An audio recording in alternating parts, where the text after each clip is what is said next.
Became the first Mexican to win a stage of the race on Monday. It was on the face of it an outstanding individual win. But it was more than that. It was a victory for all the backroom boys of the PDM team who keep the 9-man squad on the road.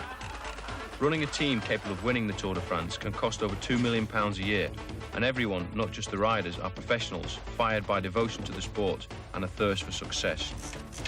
The overall manager of the team is equivalent to a football manager in Britain, except here Jan Gisbers not only plans the tactics, he also has to keep up with day-to-day administration such as paying the bills. Keeping the team on the road is the most singularly important job, and the 4 mechanics who work on the 40 bikes, countless pairs of wheels and miscellaneous equipment have the hardest job of all. A wet day will mean every bike being stripped down and all the moving parts rebuilt. It's a job that gives them no more than 5 hours sleep in every 24.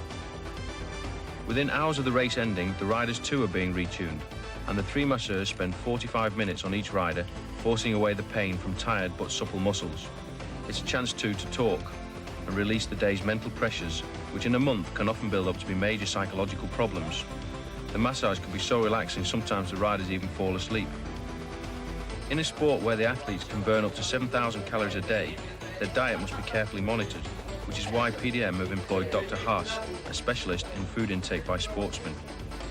Doctors too are on hand each night to make routine checks of blood pressure, vigilant for telltale signs that the rider is weakening or an illness is beginning.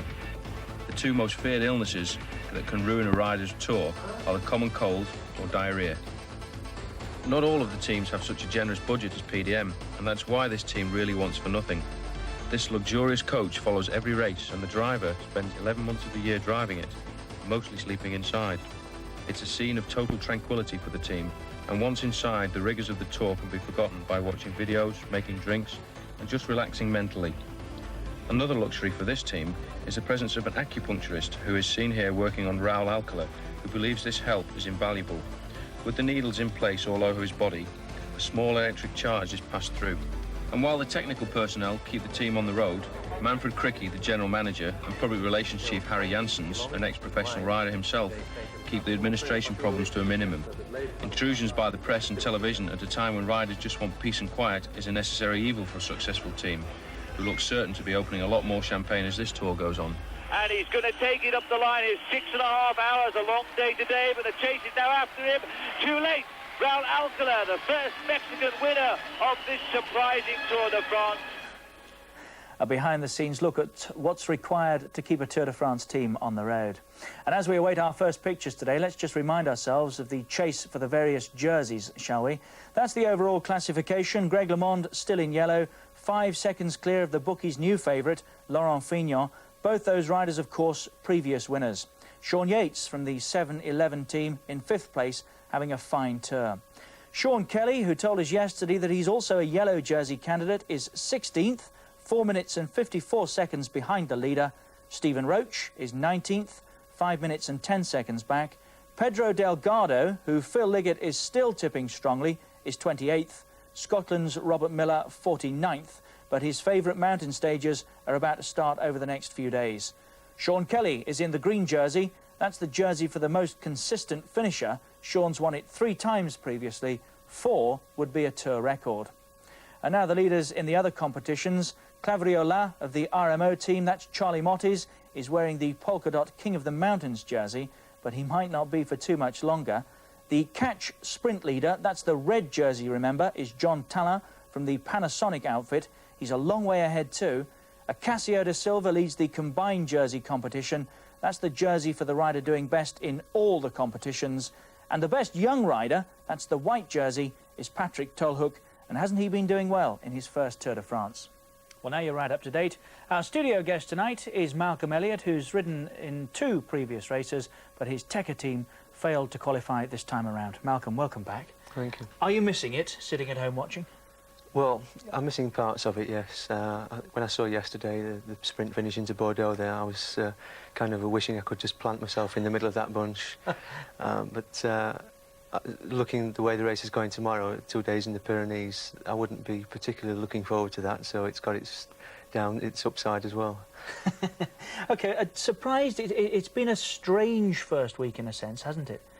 Very, very strange, yes. Obviously, I think the way it started seemed to set the scene for things with Delgado missing his start, and but I think the biggest highlight for me, I would say, was Le Mans time trial win. Well, I was about to mention Greg LeMond, as we've said once or twice tonight already.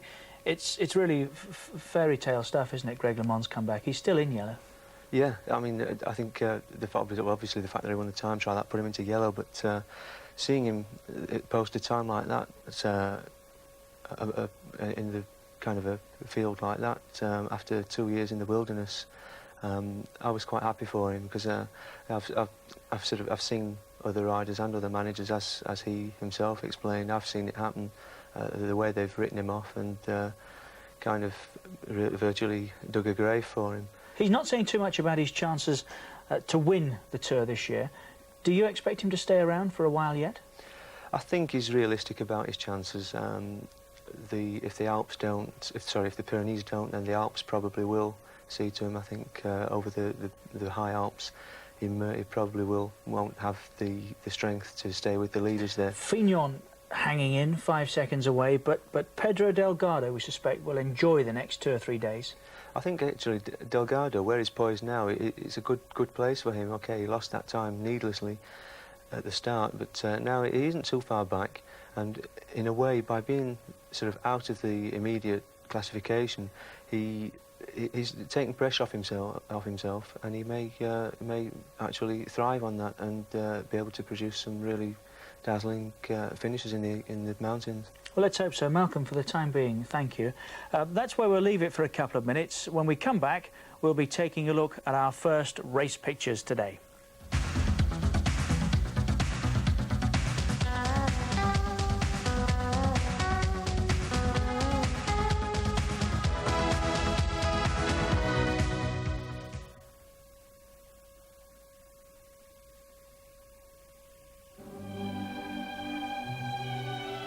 Showing, shall we, who's at the start line. Paul, if you can hear me, we've been casting our minds back across the first week here. It's been an eventful one too. Can you remember one like it during your time as a rider? No, not really. 1983 was quite unpredictable, because that's the year when Bernard Hinault didn't start and Laurent Fignon won for the first time. But this year, when we came into the Tour, Pedro Delgado was the overall favourite. As far as anybody else was concerned, Delgado was the only man to win the Tour. After 2 days, he was 7 minutes behind. Then he bounced back with that incredible time trial, and now, as far as I'm concerned, Delgado is still a possible winner of this Tour de France. Look at Greg LeMond. 2 years ago, Greg was nearly dead, and now he's right back at the top of world cycling. He's wearing that yellow jersey in the Tour de France as we go into the mountains. Yesterday, Sean Kelly crashed. He bounced back up again to finish the stage and wear the green jersey. Yes, and Sean, of course, telling us yesterday, Paul, that he's actually a candidate for the yellow jersey as well, which is encouraging. What do you see happening today? Well, I think really what you'll see in the early part of the stage is you see Sean Kelly trying to protect that green jersey by going for the early hotspot sprint competitions. But you must never forget that the last time Sean Kelly won a stage, it was in Pau, so he'll probably be trying to attack near the end as well. As for the main contenders of the Tour de France, Delgado, LeMond and Fignon, they'll probably be taking a little bit of a backseat ride today, because tomorrow for them it's going to be the first big rendezvous when they get into the mountains. At the end of the day, really, I can see possibly a big sprint when we get into Pau, and Greg LeMond still being in the yellow jersey. Paul, thank you, and we'll hear from you and Phil Liggett, of course, on the race in a moment or so. OK, thank you very much, Richard. Right, let's get on to the road, shall we? We're on stage 8 of the 89 Tour de France, 157 kilometres, 98 miles from Armagnac to Pau, a town right at the foot of the Pyrenees.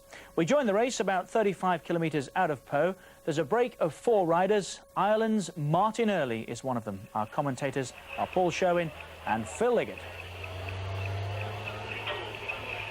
And welcome to the Route du Tour, Richard, today. And as you can see, the lime-coloured jerseys here of Greg LeMond's ADR team now getting down to the business as the race rolls towards the finish of the stage in Pau.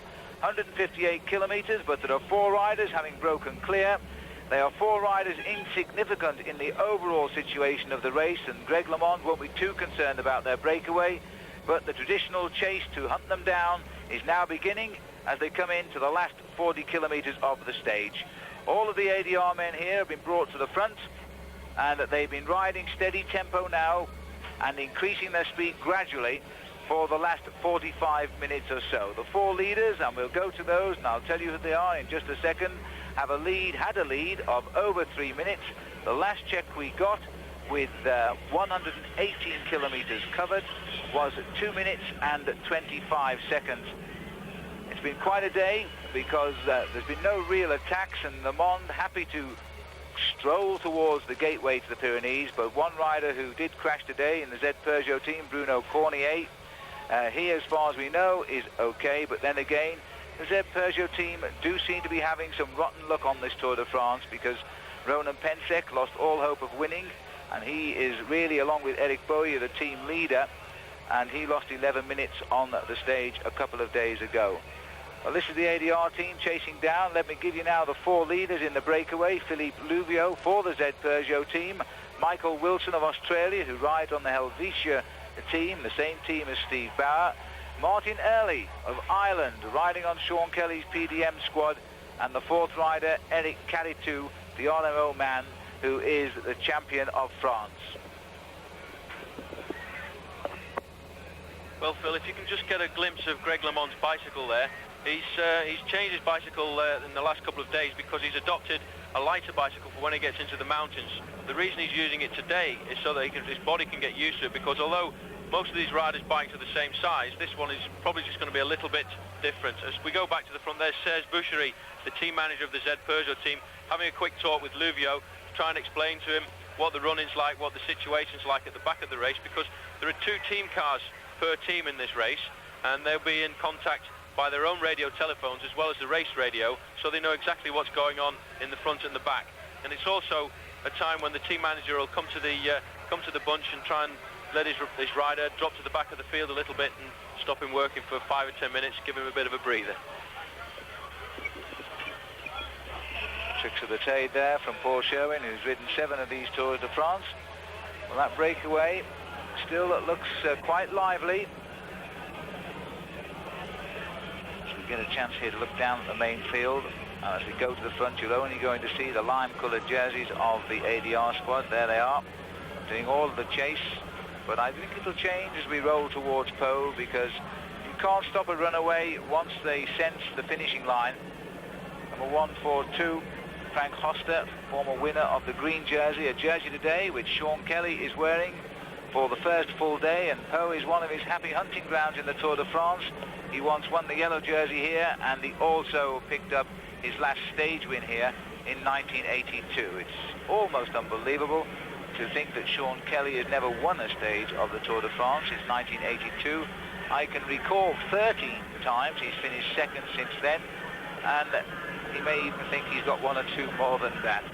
There's a very nice picture of the Tour de France, racing through the country of Armagnac, heading down now into Pau, and the next battleground of the Tour de France, the high mountains of the Pyrenees. 2 tremendously difficult days to come, and for this reason, 4 riders, where it's fair to say have no interest in winning this Tour de France, have tried to slip away and win at the stage. Here they are now on one of the descents off a ridge of hills, which lies just outside the city of Pau, one of the main cities of the Tour de France, of course, originally on the first Tour route, along with Bordeaux, where we were yesterday. Martin Early sitting here at the back, a former stage winner of a stage of the Tour of Italy in 1986. Philippe Louvio tried to make amends for some of the bad luck that the Z team is having on this Tour de France. Mike Wilson on the far side, the quiet Australian, who has a tremendous finish. He's a great time trialist if they let him go, because he's finished 3rd in the Grand Prix des Nations, the world's top time trial in his career. And Eric Caritou, well, he's on form. He's the Frenchman who's won the national championship for the last 2 years, defended his title with success just 7 days before this Tour de France began in Luxembourg. Tactics today, reasonably simple to understand.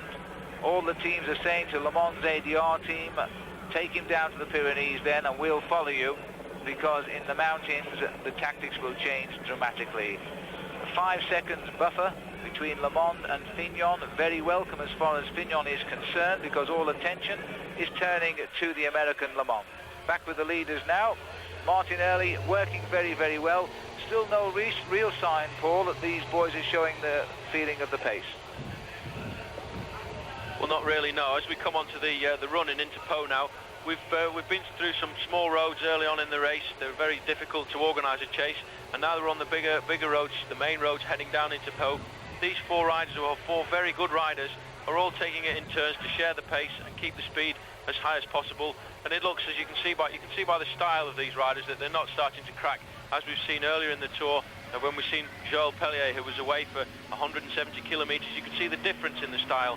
These riders are a lot smoother, and they're keeping it together very well.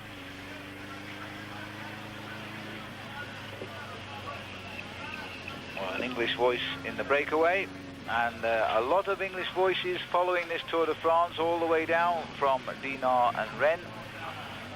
And in fact, two of them have passed me a note. Terry and Colin from Lancing in Sussex would like the wives to know they've made it down to Pau. I'm not sure whether they've ridden all the way, but they're certainly down here watching the Tour today. And I think the weather is probably a lot nicer in Sussex today. This is the flat approach into Pau. There's only one way out, and that's over the Pyrenees for the Tour de France. And I think it's fair to say that none of these riders will be seen in the action on the two stages to follow. Martin Early will agree with me. Eric Carré too, one could have said that he might have been, because he is a past winner of the Tour of Spain, which is a mountainous race, but he hasn't really reproduced that form at all. Now the field is beginning to get a little bit more angry, because the appearance on the right here with the white helmet is the Panasonic boys now deciding it's time to close down on the four leaders. So it's Teun van Vliet who's coming through there to break up the rhythm of the ADR boys. Frank Hoster is up near the front, so too is Josh Lammerts. Johan Lammerts to the right of our picture there with no crash helmet on. And now it looks as though we might be just witnessing the start. Stephen Roach is putting in an appearance just before he got squashed out and pushed behind the boys in lime green, but he's up there too. And that's a big question mark on this year's Tour de France. Just how good is Stephen Roach going? He stayed away from the front for the last few days, and now is he trying to hold himself in readiness to have a real go in the Pyrenees? The latest time check, 2 minutes 35 seconds, 124 kilometres covered, just 34 kilometres to go, and there is confirmation of that.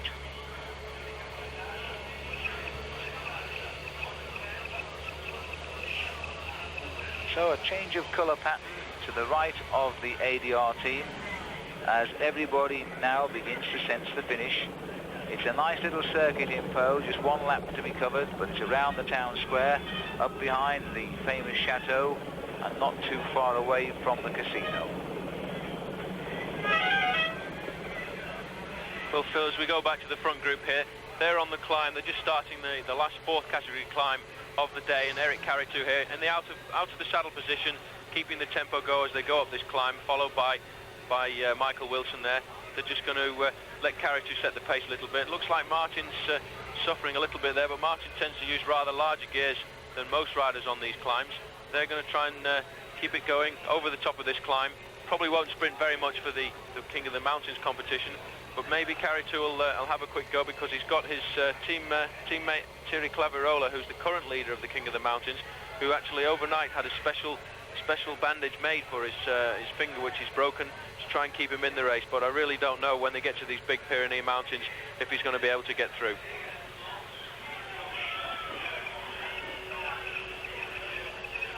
Carré then, owner of his own vineyard at the base of Mont Ventoux, the very hard and difficult climb that lies in Provence, the same climb where, of course, Tom Simpson sadly died in 1967.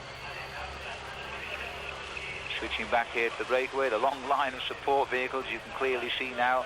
They drive on the left of the road. What press there are left following the race so near the finish, they drive on the right. And of course, they must always give precedence, should there be a problem, to the directors sportifs, the team managers of the teams in the Tour de France. Say, Eddie Planchet here on the right always looks aggressive. Belgian man who won the green jersey in the Tour de France last year for the first time, but he's not really featured at all in this year's competition. He's followed through by the man on the far left, Frank Host, and it has to be said, that Plankett is not the man he was a year ago. Greg LeMond, well, he's certainly better than the man he was a year ago. He really is now beginning to look like he's come back to the top of world cycling. He doesn't know, and he's the first to confess it, he does not know what will happen in the Pyrenees. He's absolutely no idea whether his body is ready to take the high climbs after only a year concentrating on training again back from injury. We just caught a glimpse there of Sean Kelly.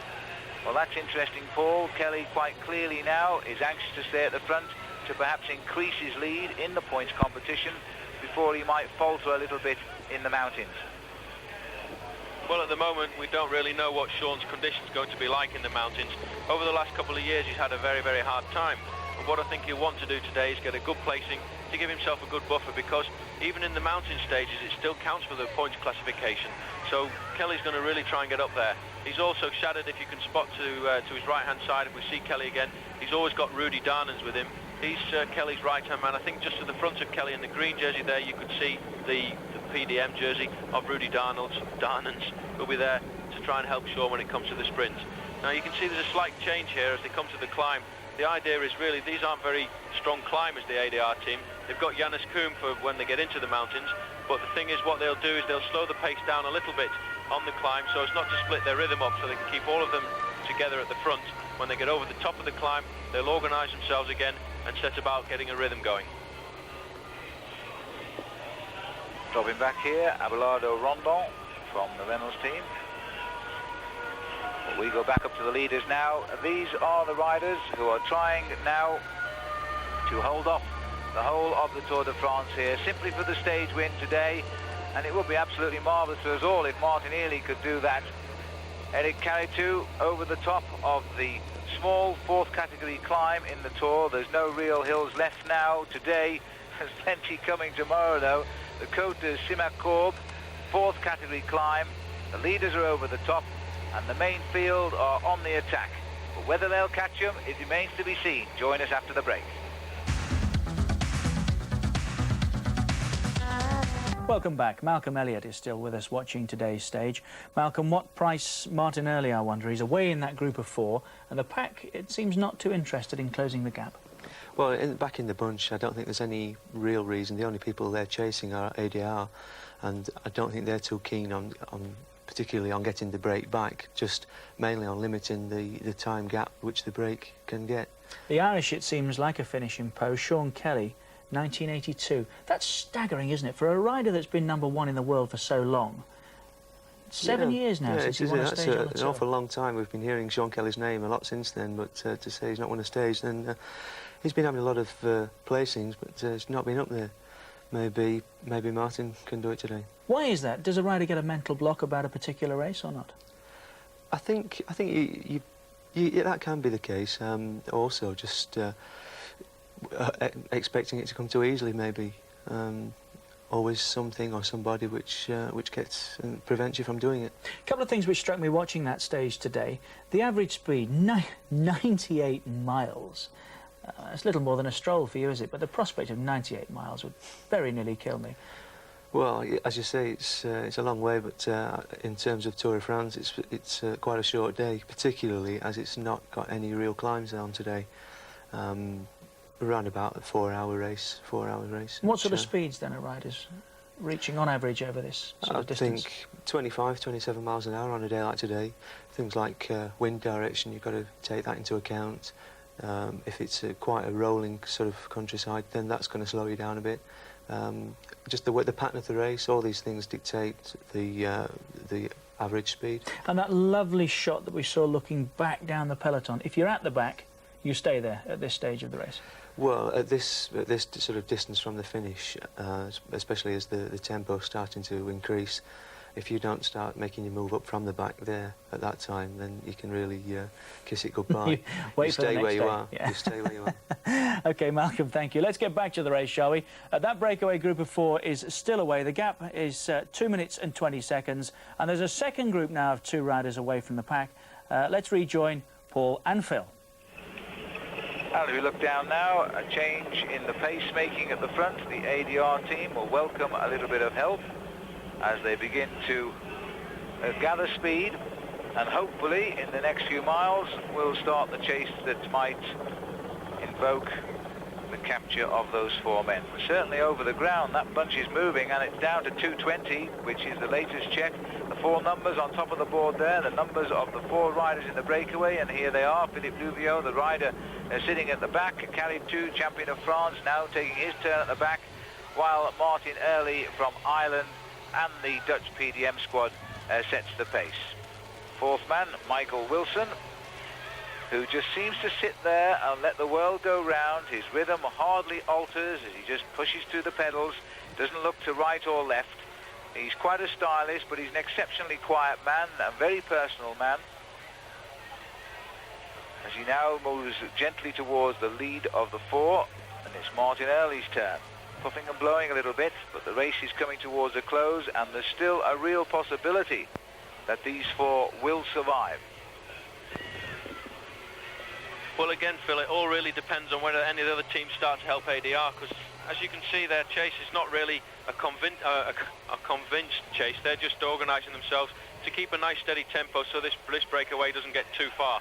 It could be really down to the Panasonics to come and give the ADR team a little bit of a help later on, but if it does come down to a sprint and this group does stay away, Michael Wilson must have one of the best chances of winning the sprints. Although this year Martin Early's won 2 stages of the Tour de Vaucluse earlier on in the year, so Martin's coming along quite well, and he'll be out to get a bit more publicity for his team before they get into the mountains. These are the undulations now as we approach Pau. Little short, steep climbs, they make the legs ache, and then fast descents to try and make up lost time. Very difficult run into Pau, and very difficult for a lone escaper like Tebaldi now to pull back those 4 leaders, because I can't believe that the bunch will allow him to slip away like this. He's hit them right at the psychological moment when he went, because there's been a lot of attacks, and then when they eased up, he tried it, and it worked successfully.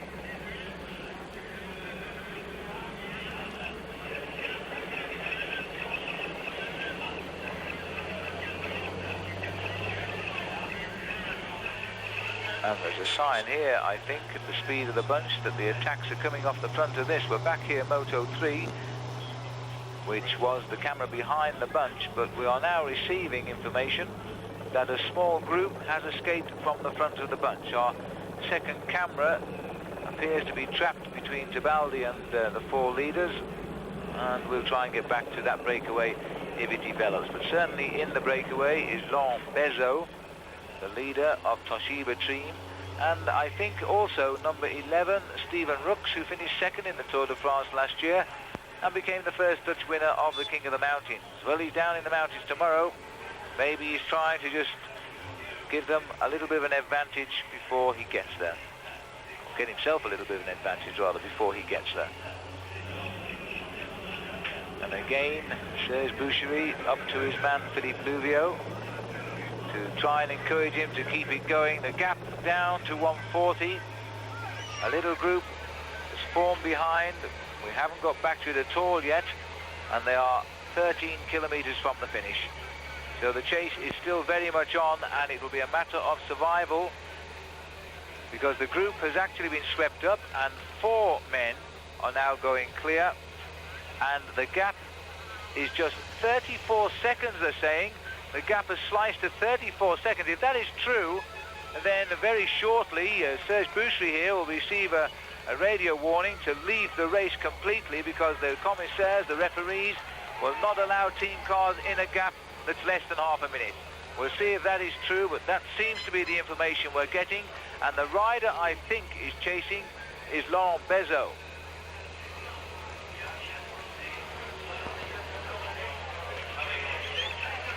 So the team car's taking the last opportunity here to tell the 4 riders that they're going to have to pull out something special now. Khalid II will know that the chase is on. Interesting now to see, Paul, their tactics, and there's the breakaway. Louvio's thought is too close.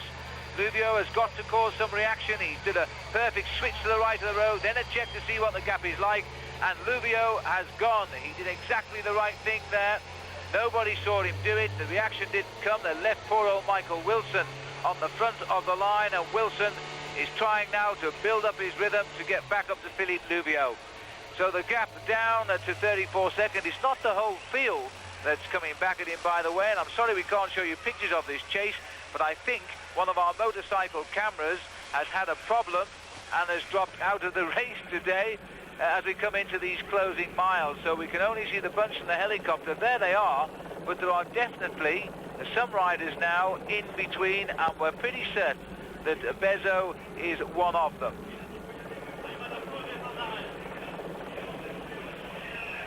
This is the main field, and this is the back of the main field. 77 is Juan Usado from the BH team, and number 215 there, Peter Peters from Phil Anderson's TVM squad. There is the main field. Now let's just see if our cameras in the helicopter, and they are going to move us gently up the road. We can see what we can pick out. Not a lot, it seems. Wait a minute. Going down towards the leaders now. It does seem that we're having no success locating the race as we come down towards Pau. You can see the weather conditions which are lying now across the Pyrenees. If this weather continues, although it's not terribly unpleasant in Pau, it will be very, very unpleasant once we climb up to the heights of the mountains. The Pyrenees have one of those reputations of being shrouded in mist, full of mystery, and quite often they can dramatically reshape the Tour de France.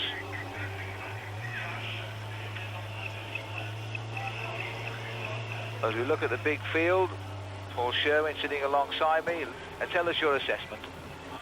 Well, as we come into just something like 10-15 kilometres to go, Phil, it's very precarious. You've got this group of four now who's been split up because Louvieux has jumped away. The three of them will be trying to chase Louvieux on his own, but only 25 seconds behind there's Bezo and Tibaldi, and then at 40 seconds you've got the main group, and now the teams with the main group, then Panasonic probably, and the Paternina team, they'll be trying to bring it back together, because this will be the last chance the sprinters will have a chance of winning a stage until we get onto the flatter stages around Toulouse. And look at Louvieux here. He just jumped right at the right time. He's got about 10-15 seconds clear lead on the group of three who he was with before, Martinelli, Michael Wilson, and if I can remember, it was Eric Carey too. Chased then by Bezo and Tibaldi at 25 seconds, and the peloton now coming down to 35 seconds. So it's going to be very close, but I don't think Louvieux is going to hang on to the finish, because the sprinters now won't want to be robbed on a day like this. So that's the situation on the road. Louvieux, three chasers, then two, then the bunch, and the whole lot covered, I think now, by less than a minute, although we haven't received confirmation of that. Certainly the chasers behind are approximately 20 seconds. And that's not these three chasers, they're only about 10 seconds behind Louvieux. But Louvieux made the break. Now it's a matter of keeping it going as he heads down towards the last 10 kilometers of the course, just 6 miles to the finish. It's still a very, very long way for Philippe Louvieux to keep up the rhythm.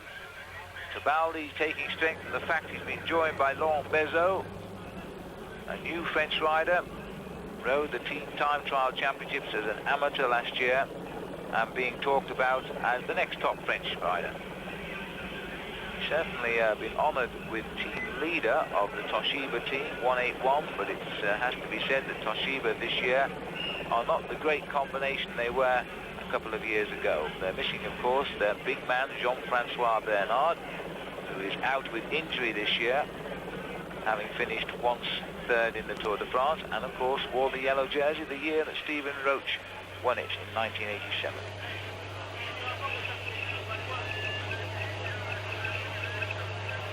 Head down and go as fast as you can.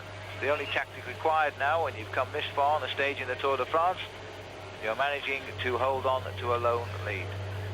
The main field confirmed now at 1 minute and 12 seconds, and Bezo and Tibaldi at 30 seconds. So this is going to be a very, very fine last 6 miles,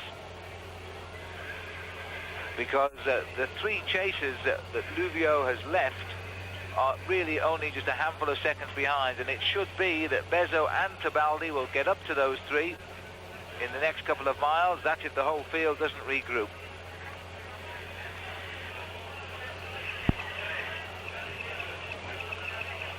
and the long straight road ahead, and it's a road like that, you know, that makes it so difficult for a lone attacker to stay out in front. Everybody can see him. The first three that will see him are these three here, Wilson, Early and Carry2, and they're now 30 seconds back, they're saying here, to those three, which means that they must be very nearly caught now by Bezo and Tebaldi. Early leading the charge, followed by Wilson and Carry2.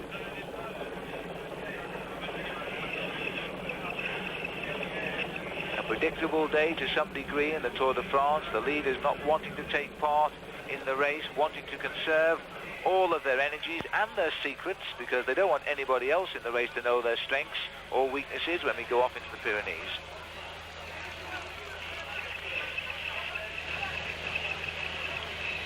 Luvio's never won a stage of the Tour de France, but it would be a very nice fillip indeed to the Z Peugeot team if they could win one today, simply because they have had a succession of bad luck ever since the Tour started. This is the team, of course, Liverpool's Joey McLaughlin was hoping to have made selection 4, but he still has problems with his knees, which has kept him away from the Tour this year.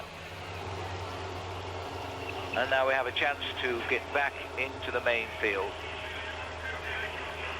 So the latest situation as we look at the main field, Luvio leads 3 riders by 10 seconds, so they gave us a little bit of an incorrect time check there. This is official now from the race cars. Frans Maassen comes back to the front, the rider who is the locomotive for the Super Confex team when it's time to close the race up, and Maassen comes up to the front. But let me quickly tell you that confirmation. Luvio leads by 3 riders. Here's Luvio, 10 seconds ahead of the 3 riders he left. 2 riders just behind, 30 seconds behind Luvio, and the main field at 57 seconds, and we are about 5 miles from the finish, so this could be a tremendous end to the day. Well, it's got to be pretty exciting down there, Phil, because they've actually also sent out a message over the radio. They've pulled out all the cars that are following all the different groups, so now you've got Luvio here. Just behind him you've got Martinelli, Eric Carry2 and Michael Wilson, so they can see him just about 100, 200 yards in front. Then just behind them at another 200 yards are Tebaldi and Bezo, who are chasing, and then another 300-400 yards behind them is the whole field itself. Obviously now really being stirred up by the Super Confex team, because they'll know that once they get into the mountains, they're just going to have to survive for the next couple of days, so they won't want to let a chance like this slip away. And there you can see the 3 riders, Michael Wilson on the front, followed by Martinelli. In 3rd place there, Eric Carry2. They're just going around the corner that we just saw Philippe Luvio go around not very long ago. And look at the big straight roads there. All these little groups, they'll be looking at each other, and it's amazing how difficult. You can almost reach out and touch the rider in front sometimes, but you just cannot bridge that gap. Sharp right turn coming up for the leader, Philippe Luvio. When the riders reach the finish today in Pau, they'll have covered just a whisker under 900 miles of this year's Tour de France. Tomorrow we go through the halfway mark, and it has to be said this race hasn't begun yet, because with the Alps and the Pyrenees to come, and of course 2 very, very crucial time trials, 1 in the Alps and 1 on the road to Paris to finish the Tour de France. There's so many places riders will win or indeed lose this year's Tour de France. These are the little men having their day, and it has to be said that with the greatest respect to anybody who rides the Tour de France, because there are no little men really. These are the chasing 2 now. Bezo, first chance we've had of seeing him, he's taken the wheel of Tebaldi, the rider he's caught up with. Just ahead of these 2 there are the 3 of the 4 original chasers, Early, Carry2 and Wilson, and ahead of all of them, of course, the lone leader, Philippe Luvio. That's the situation as we read it, with 5 kilometers to go for these 2. And I think just ahead up the road there you can see the yellow car of the neutral service vehicle, which means that those 2 riders are almost in contact now with Carry2, Early and Wilson. Back with the leader. He'll receive a lot of inspiration now from the crowd on the roadside. He's racing down the centre of the road. He'll hear his name being shouted in stereo by the people on both sides. And look, Wilson wants more speed from Carry2, who I think has missed a turn there. He's forced Wilson to go back into the middle and do an extra turn. So Carry2 not very happy as the main field are coming down as well. 40 seconds the main field. This is going to be some finish in Pau. 57 seconds they were just 2 kilometres ago. They're down to 40 seconds. We're going back to the 4-kilometre board now with Luvio. His legs burning with pain as he looks over his shoulder. He will obviously see the chasers because this road time their arrival to perfection. I think if Bezo catches on here, he'll go immediately. He will not wait to see who will open the sprint because he'll be too exhausted from the chase to make contact. And the rider going clear is Martin Early. That, I'm sure, is the white jersey of Martin Early, who's fled this group. And Martin Early of Ireland could be riding to victory. We'll cut to the finish camera very, very soon, but it looks like him very, very much to me that Martin Early, we're on the finishing square here.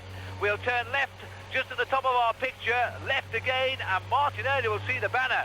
And he's chosen his move on the little rise inside the last quarter mile to the line. Martin Early's got it.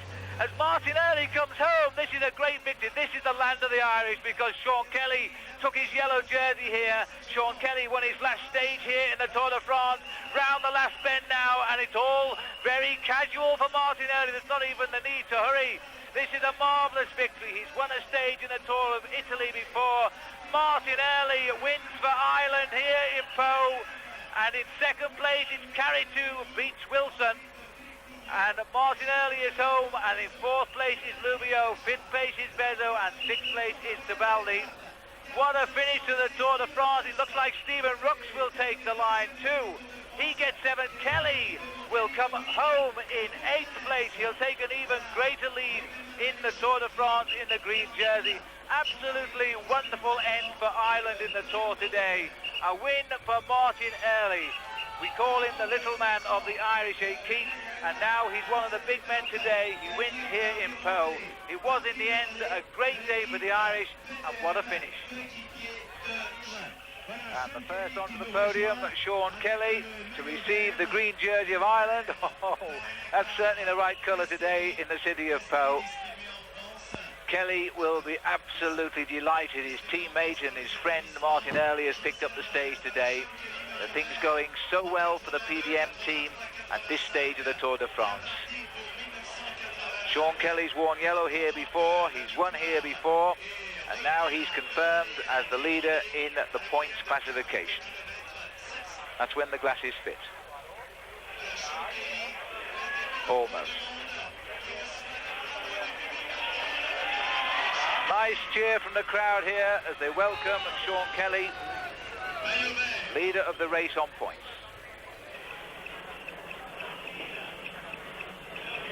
And there he is, Martin Early, the stage winner, making Pau the hunting ground of the few Irish riders in the world of professional cycling yet again.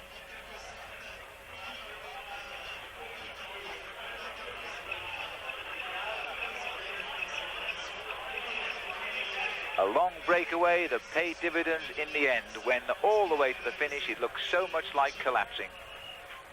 Well, what a day for the Irish. Stay with us. We'll be back with more from the Tour de France after this break. Stay there. All of Ireland will be celebrating